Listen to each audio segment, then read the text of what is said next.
નમસ્કાર મિત્રો, વનિતાની વાનગીમાં આપનું સ્વાગત છે। તો ફ્રેન્ડ્સ, ક્યારેક આપણે બધાને કંઈક ચટપટું અને મસાલેદાર ખાવાનું મન થાય છે। તો આજે હું તમારી સાથે શેર કરીશ એકદમ નવી અને बहुत ही મજેદાર આલુ કબાબ, અને તે ખાવામાં તો બહુ જ ટેસ્ટી લાગે છે અને સાવ સરળતાથી પણ બની જાય છે। તમે તેને એક અઠવાડિયા સુધી સ્ટોર પણ રાખી શકો છો। ફ્રેન્ડ્સ, રેસીપી પસંદ આવે તો વિડીયોને લાઈક કરજો, તમારા ફ્રેન્ડ્સ અને ફેમિલી મેમ્બર સાથે શેર કરજો। આવા બીજા નવા વિડીયો જોવા માટે ચેનલને સબસ્ક્રાઈબ કરી બાજુમાં આપેલ બેલ આઇકન પ્રેસ કરજો। ઓકે, તો ચાલો રેસીપી બનાવવાનું શરૂ કરીએ। આલુ કબાબ બનાવવા માટે મેં અહીંયા 4 નંગ બાફેલા બટેટા લીધેલ છે। બટેટાની છાલ ઉતારી ઠંડા કરી પછી તેને છીણી લેવાના છે। આવી રીતના ચારેય બટેકાને છીણી લીધેલ છે। હવે તેમાં એડ કરીશું રોસ્ટેડ સેવઈ। આ પ્રકારની સેવઈ બજારમાં સરળતાથી મળી જાય છે। સેવઈ તમે કોઈ પણ લઈ શકો છો, મેં અહીંયા મારી પસંદની લીધેલ છે। બસ તેને હલકું રોસ્ટ કરી લેવું। જો તમારી પાસે સેવઈ ન હોય તો તમે 4-5 બ્રેડ લઈ મિક્સર જારમાં નાખી ક્રશ કરી લેશો। બ્રેડ ક્રમ્બ્સ તૈયાર થઈ જશે, તેમાંથી પણ આલુ કબાબ બનાવી શકો છો। આજે હું આલુ સેવઈ કબાબ બનાવી રહી છું, તેથી ઝીણી સેવઈ લીધેલ છે, તેને હાથ વડે ક્રશ કરી લીધેલ છે। આનાથી આલુ કબાબ ક્રિસ્પી બને છે। અને હવે 4 ચમચી સેવઈ બટેકામાં નાખી દેશું।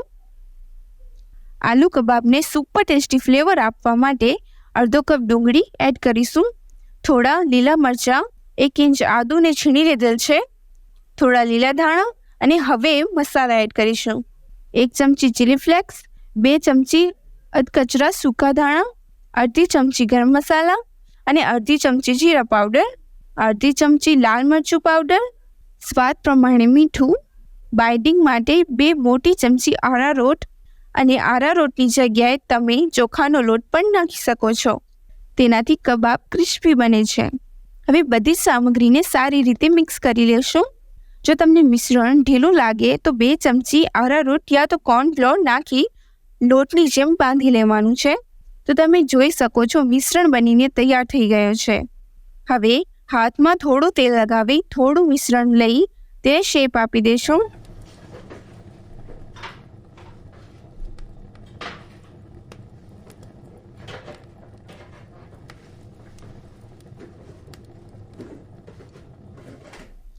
મેં અહીંયા ટીકી શેપ આપ્યું છે, તમે તમારી પસંદનો આપી શકો છો।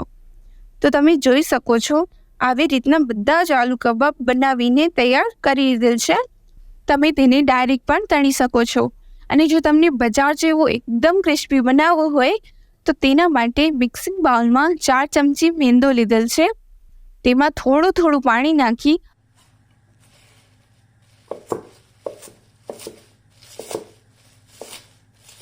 આવી રીતના બેટર તૈયાર કરીશું, અને થોડું મીઠું પણ એડ કરીશું, તેનાથી ટેસ્ટી લાગશે। તો બેટર આપણો તૈયાર છે। હવે એક ટીકી લઈ મેંદાના બેટરમાં ડીપ કરી ચમચી વડે કાઢીને સેવઈમાં નાખી દેશું। હવે તેના પર સેવઈ નાખી બધી જ બાજુથી કોટ કરી લેશું અને હલકા હાથ વડે દબાવી લેશું।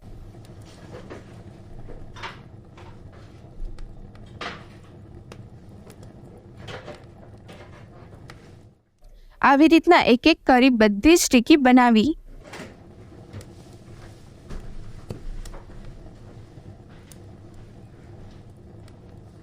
અડધો કલાક માટે ફ્રીઝમાં રાખી દેશું, તેનાથી તે સારી રીતના સેટ થઈ જશે। અડધો કલાક પછી તેને તળી લેશું। તેના માટે મેં અહીંયા પહેલેથી જ તેલ ગરમ કરવા મૂક્યું હતું। હવે એક કરી આલુ કબાબ નાખી દઈશું અને મીડિયમ આંચ પર તેને ફ્રાય કરીશું। જ્યારે તેનો કલર એક તરફ ગોલ્ડન થઈ જાય ત્યારે તેને પલટાવી બીજી સાઈડ શેકી લેશું।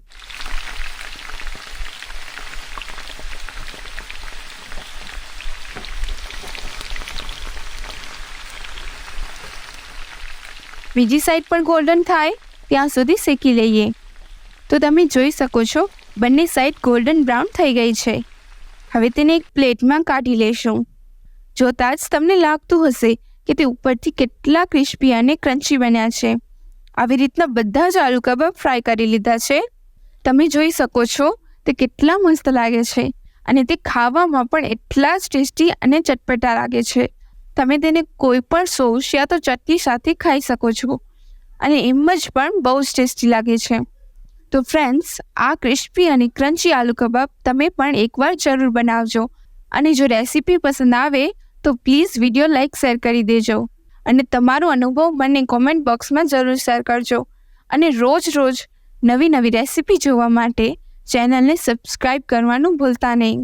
ઓકે, તો ફરી મળીએ એક નવી રેસીપી સાથે. Thank you.